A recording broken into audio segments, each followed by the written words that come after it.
Hey everyone, and welcome to what may be a shorter than normal episode of Learning Space. My name is Dr. Pamela Gay, and I am coming to you live from Edwardsville, Illinois, on a very sunny day at the beginning of the school year. Georgia's not with me today because she's in the middle of getting ready for a whole bunch of different programs, and we're going into the Labor Day weekend. And we actually normally wait to bring all of our hangouts back from hiatus until after Labor Day weekend. But there's a cool sky event coming up, and I didn't want you to miss it. So I decided to hop back, do a hangout solo this week, which if you've ever spoken to me, you know I hate doing these things solo, but I'm here because science. So that special event that I wanted to bring your attention to is the occultation of the bright star Aldebaran by the moon. Now, this is one of those things that has been happening over and over and over again this year, but it's not always visible everywhere, and this one is visible for a lot of Western Europe and Eastern North America, so I wanted to make sure you knew what was going on. Now, the best way that you can, find out about the star Aldebaran and find out how to find it is to download the completely free software Stellarium. And I've already done this, and I'm going to show you exactly what an occultation is.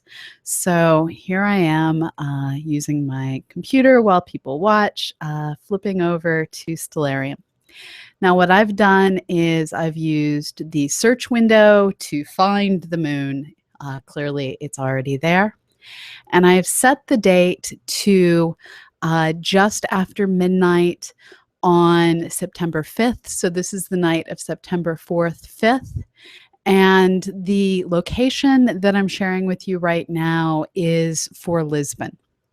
Like I said, this is something that's visible in Western Europe and the Eastern United States. It turns out it's easier to see the beginning of this event if you're in Europe. Now, what I'm going to do is advance the time, except I'm going to go actually the other way. I'm going to go back in time. So what I've already shown you is how it ends. Let me actually skip backwards an hour. Oops, except clearly I don't know how to use a computer when people are watching. Okay, so there's Aldebaran earlier in the evening. Now, as I advance through time, what you can see is the moon and Aldebaran are getting closer and closer and closer together. And what's happening is, as the two of them move through the sky, the moon is, advancing a little bit faster because it's orbiting the planet Earth, and the Earth and the moon, you have the Earth rotating. And what ends up happening is the moon blocks out the light and apparently the label in the sky that we normally don't see of the star Aldebaran. And if you wait, you can eventually watch the star pop back out on the other side. Now, what's cool about things like this, and I hope all of you were able to see that. So here we have the beginning. Let me hop backwards in time again. So to show that to you again, this time focusing in on the star Aldebaran. So what you can see is the moon advances across the sky a little bit faster, and then the star pops back out on the other side.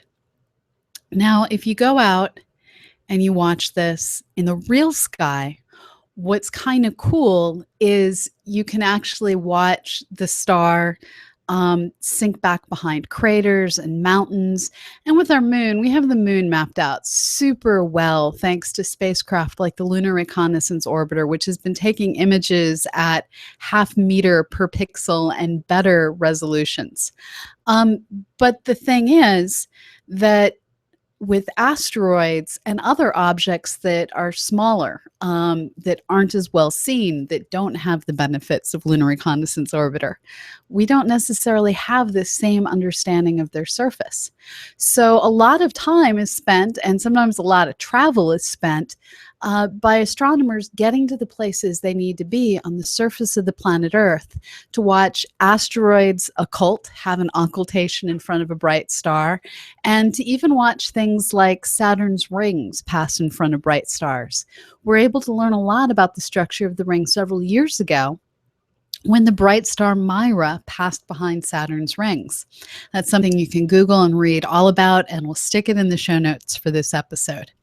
So anyways, that is happening this weekend, Friday to Saturday night. And this is the type of thing that you can go outside, you can look up, you can use Stellarium to figure out when it's going to be happening where you are.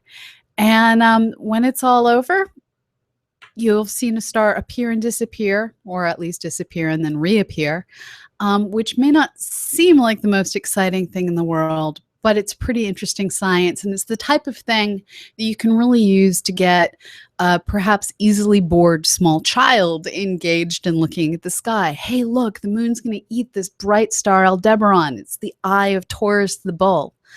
Get the kid engaged, spend some time out there looking up, exploring what else is out in the sky, and watch as magically it reappears on the shadowed side of the moon. And that's actually really cool to watch, is this bright star poking back out on the shadowed side. That's kind of dramatic. It's easy to lose it as it disappears on the glowing side. So anyways, so I see that we have questions coming in. Is that the UTC time for the occultation? Yes, I was showing the UTC side. And in fact, if you go to the Learning Space website, I have links already up to a bunch of different websites, and I'm going to show you one of them that will give you all the information you need to know to figure out, can I see this? What time can I see this? So this site, it's the NASA Eclipse website, and it actually has occultations on it as well. Except this is actually not the occultation. I'm sorry, I lied. So if you go to the Sky Events website, scroll down to the occultations, I have a visibility map for that as well. I was getting ahead of myself. Sorry about that. So here's the visibility map. This is perhaps the most confusing map I've ever found of anything on the web. But what it's showing you is different people are going to see slightly different visibilities. It's kind of convolved. Basically, if you're inside one of these strange shapes, you're going to see it. The times on the bottom of this are given in UT. It looks like what I was actually giving you was Lisbon time, and I'm sorry about that.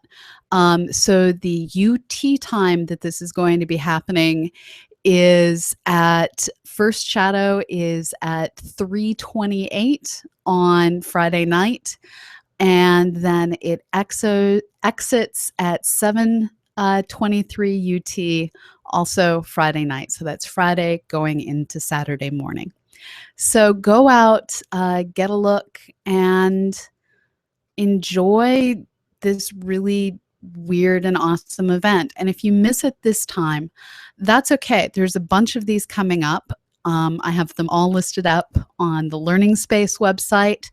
There's another one in October, 29th and 30th, that's going to be visible from Asia and Europe. Another November 26th that's visible for like the northern part of North America, so Canada, Alaska, and all the northern states in the continental US. And then December 23, 24, for those of you who like to go observing on Christmas Eve, there's going to be another one visible for Northern Asia and all of Europe. So this is one of those cool things that happens over and over and over again this year, just because of how the moon's orbit, which is constantly precessing ever so slightly, how it just lines up perfectly with Aldebaran this year. Now, another cool occultation that's coming up is in December. We will highlight this before it happens yet again. Visible from North America and the Caribbean, the moon is actually going to have an occultation with Venus, and that will be very cool. So the occultation was the big thing I wanted to hit on today because it is coming up this Friday, and if you're someplace that it's visible, you should go out, get a look. It's just kind of cool to see stars wink out, to actually have it tangibly made real that the moon is moving across the sky faster than the stars are. Beyond that, there's a bunch of cool stuff coming up. We have later this month, we have that lunar eclipse I tried to show you the charts for when I shared the wrong window. So let me go ahead and share that. So there is going to be a complete lunar eclipse.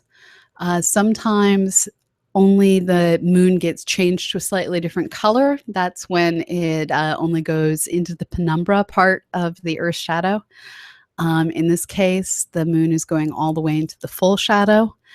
This is going to occur later this month on September 28, 29, depending on where you are in the world. And again, this is right after midnight UT, in this case at about 3 in the morning UT. So things to look forward to this month, and we are actually going to be talking about sketching out and doing photography of lunar eclipses later this month in another episode of Learning Space. Now, I saw that you had a bunch of questions, so let me go back to those.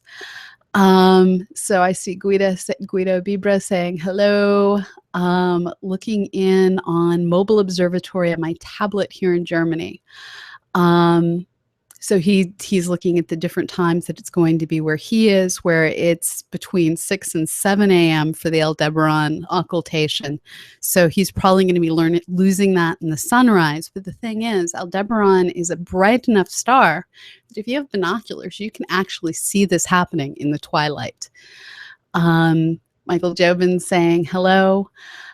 So any of you who have questions, I am monitoring the questions. Go ahead and leave your messages. So that was the big news. Other things coming up, I just wanted to do a quick roundup.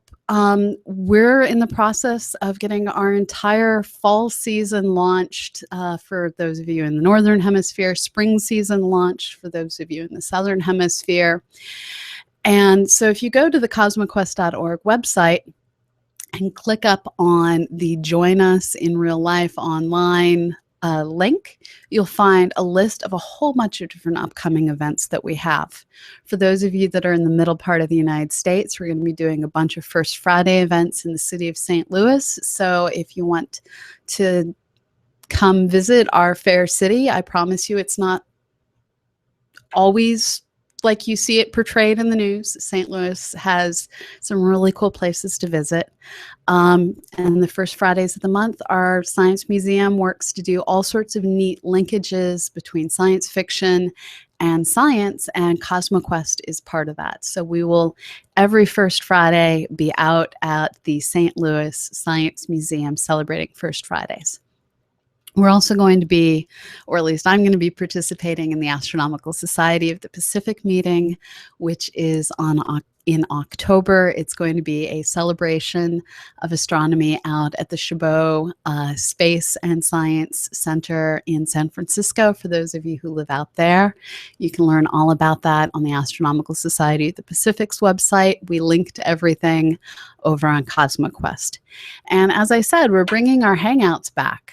So we had our first episode of the Center for Lunar Space and Space Science and Exploration Hangout last night. We were talking all about the International Observe the Moon Night, which is coming up on September 19th. It's not too late to find an event to get involved in. And if you don't have one near you, plan an event to get involved in. So that will be every first Tuesday of the month. So that will be coming back again on October 6th. We will be recording a astronomy cast sometime next week. I'm going to Dragon Con, and Fraser is currently at the Penny Arcade Expo. So we aren't going to be in the same place at cons, but find him if you're in Seattle, find me if you're going to Atlanta. And we will find each other somewhere on the internet and bring Astronomy Cast back. Not next Monday, but the podcast will go live the Monday after that. And like I said, this is Learning Space. Looking to see if there's more questions. I see Dan Bryce saying, welcome back. Hope everyone had a great summer. So I'm not seeing a lot of questions, and I don't have a whole lot to add right now. The one thing I do want to add is this show is made possible strictly by your contributions. Learning Space is currently supported through Patreon. We have 13 patrons that donate $235 per month. This pays Georgia's part of her salary to let her come on once or twice a month, pays a little bit of my salary, and what doesn't go towards our salary, we use to, well, sometimes we do random demonstrations. Like if you look back through our archives, I went out and I got a container of salt, the Epsom salts, to do an experiment that I learned from Alice when she visited after the Pluto encounter. So it goes into science supplies. It goes into, basically, it goes into making this show happen. We describe where all the money goes in far too much detail on Patreon. So check that out and consider giving. Now, those of you who've watched this show in the past have probably also noticed that while you do currently have a slightly unusually hair-colored host at the moment, I am not Nicole Gallucci. She has gone off to Manchester, New Hampshire, and accepted a fabulous job at a university there. She started herself off on a career to become a professor. And with her off starting that new career, I am stepping into, well, her much smaller physically, but bigger personality-wise shoes to try and fill her role co-hosting this show with Georgia. So you're stuck with me, I guess. So yeah, if you can help us keep the show going, we could use the help. So that's it. Science, science, science. And this weekend, if you're in North America, there's lots of science fiction conventions going on all around the continental United States. Canada has cool things too. It's not a holiday weekend in Canada or Mexico. So I guess in the contiguous United States, enjoy your holiday weekend and find yourself a science fiction con if you can, and enjoy. That's what I'm going to do. So yeah, I'm kind of out of things to say. Check out our website. Thanks to all of you who are supporting our Patreon campaign and who joined me this afternoon. And I hope all of you have clear skies if you decide to go outside and try and see the occultation this Friday night. If any of you catch a video, I would love to be able to share it with our audience. So tag me in a post or drop it to us through email, educate@cosmoquest.org. So that's about it. Thanks, and have a great good morning, good afternoon, good evening, wherever you may be anywhere in the world. Thank you.